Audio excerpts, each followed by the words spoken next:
eni strani je to pomembno za motivacijo podjetij, ki so sami dosegli določene mejnike, namreč vemo, da graditi startup, graditi hitro rastoče podjetje ni enostavno. Na drugi strani je pa to tudi spodbuda ostalemu okolju, da vidijo, da se lahko tudi v majhni lokalni skupnosti rodijo pomembna, hitro rastoča in uspešna podjetja. Kar sem v podjetništvu, se tudi jaz kot oseba doživljam neko transformacijo na boljše, si upam trditi. In ena dodana vrednost te transformacije je tudi celoten ta ekosistem Primorskega tehnološkega parka, tako da tudi še enkrat na tem mestu iskrena hvala vsem, da smo lahko del tega.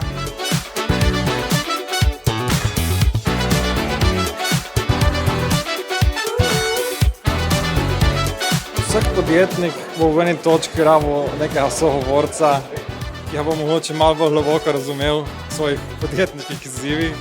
Če ga nimaš, je zelo težko. In zato se mi zdi fajn, da je neka skupina ljudi, ki se en drugega podpira, en drugega motivira. Tudi, kada so težki časi, ko vsi vemo, statistika so brutalne v startupih, tako da dosti ljudi rabi kakšno podporo. Ampak če imate pravo podporo, mogoče jim pa naslednjič uspe.